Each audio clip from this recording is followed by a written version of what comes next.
Okay, well, good morning, ladies. It's good morning here in South Africa, and I have a single woman, a single, never been married woman, Alina, from South Africa, and I asked her to come so that we could have a podcast because we've been having a lot of podcasts with married women, and so he's just led me to have Alina come in and to ask her a couple of questions and to share a little bit about her journey as a single woman and how the resources has helped her. So yeah, that's my little introduction, and let's ask Alina just to share a little bit about herself and like how you found the resources, Alina. What happened, how you found the resources, how you got into it. I know that you have been journaling, and I know that you've been attending a lot of our Zoom fellowship meetings as well. So just share a little bit about that beginning, where everything started. Thanks, Tara. So yes, my name's Alina and I'm from South Africa. So yeah, I've never been married. I don't have any children. Just me and the Lord right now. Yeah. Which I'm in a good place. I just want to say right now I'm in a good place with the Lord. And there's no right now desire to find another person. I am hoping, if it's the Lord's will, that He will restore a particular relationship, but let's see how the Lord leads me on this journey. So I found RMI about 2 years ago. If I have to think back in time, it's already been a journey with RMI and hope it lasts. So I found, I think it was either Tara or Yvonne. I think it was the Marriage Help Online on YouTube, and it was about 3 o'clock one morning, and I was crying, and Lord, I've been trying to fix things for a long while in my own strength, and I was looking and looking and looking, and I had found marriage restoration testimonies, but they were all overseas. So does this really apply to me in my life? And I heard these South African voices, and that's when I clicked on the link. But I was very scared. I don't know how to really been going. I'll explain why I was scared. Like, what do I do? Yeah. Because I tried so many things prior. So I think for a couple of months, I just read the testimonies, I read the courses, but I didn't start journaling yet. And then I thought, no, I've got to fill in the marriage questionnaire. So going back, it was also about 2 years before I found RMI. I was engaged to someone I really care about, really loved. But because of my stubbornness, and I kept going back in the time, I was not aware that I was not being a wife.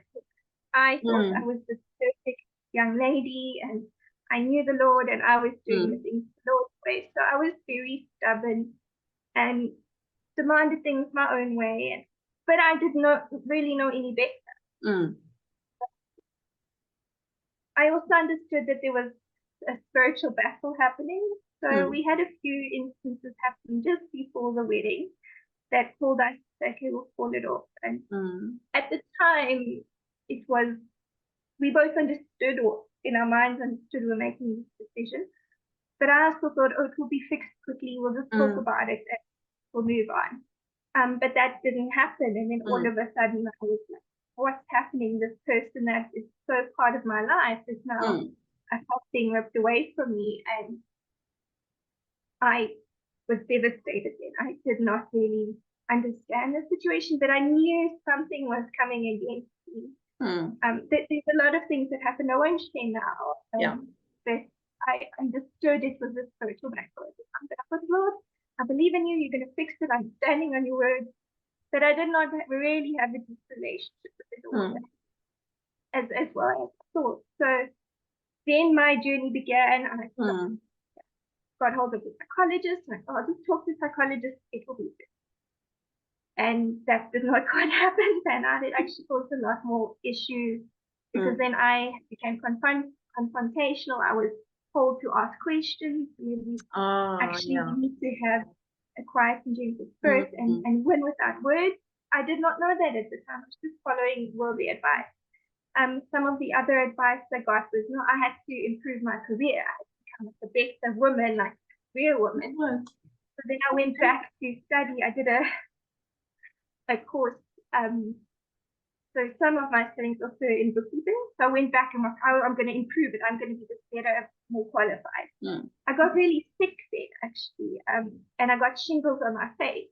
Now, this ties into, now when you read the resources, it speaks of our faces becoming radiant. But I was in such a broken place, even my face was, because there was unforgiveness, there was bitterness, there was a lot of heartache, and I was trying to speak with my own strength. From that, I realized this is not the Lord's will. And not thinking, let me ask God, like, God, what do you want me to do? How do you want me to lead me in this? Yeah. From there, my family suggested, like a divorce recovery, a relationship recovery group, which I thought, oh, it's part of the church. It must be from God. Oh my, and okay. not stopping to think, so that I ended up, I think I did the course 2 times, but there was nothing about healing and restoration. Just sort of move forward with your life, do your own thing. And I thought, what about God? What does God say? And thank goodness he kept me. And then I ended up finding RMI, and it's been a journey and learning to be agreeable.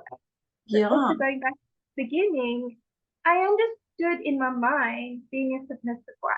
Obviously, I was not married yet, but being so stubborn before you even married and not even wanting to listen to the other person's opinion, like how could I would have caused a lot of distraction at the time. So looking back, I'm grateful for what had happened, that we hadn't gone forward. But there was still all this pain and this heartache that had happened. Yeah. There's been so much I've been learning, and also when everything fell apart, I became very afraid. I didn't understand what was happening. I knew it was some extent of spiritual warfare, but one of those scriptures that was given to me is, there's no fear in love, but perfect fear casts. So that I held on to for a long time. God, I know you love perfectly, and I've just got to hold on to that. And also from Jeremiah, chapter 30. Sarah, are you there? I can hear you. I don't know if we're gonna get kicked out again. Sorry. I'm just going to. Okay, you are back. Okay, I was gonna stop recording, but yes, please continue. Sorry, whoever's listening right now, my internet connection is unstable, so bear with us.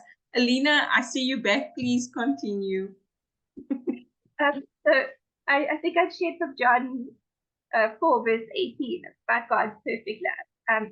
Because I was so afraid, I did not know which way to go forward. So just trusting God's love in this whole situation.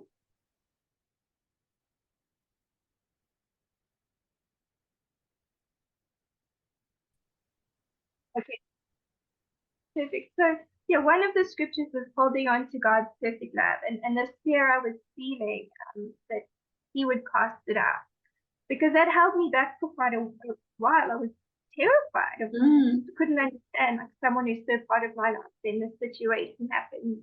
But reflecting now, it really had to do some deep work in me. Like, okay, Lord, I have to cease, I have to leave the ways of the world aside, because that is what was so ingrained in me, not even realizing. I think I'm this woman of God, and I'd also some of the mistakes I'd made. I would go to ladies' Bible, and that was like, oh, I'm going to do whatever I want. I will go to them. So not even then allowing room for then my former fiance, who I hope would be my future husband, to be the spiritual leader. I had that mindset, well, I know more about the Bible. But so Amy, sorry, I'm just arrogant.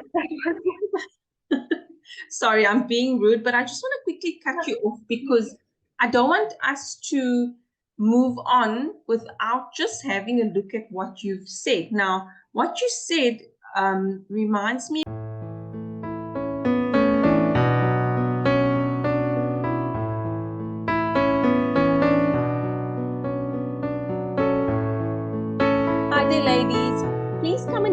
us at hopeatlast.com. Click on blog where we share daily praise reports, ministry information, lessons, and ministry resources. You can sign up to receive our daily newsletter. You can click on free courses for our free marriage courses, and you can click on our give button, which will take you to PayPal, where you can donate and give and sow into the fertile soil of restoring marriages.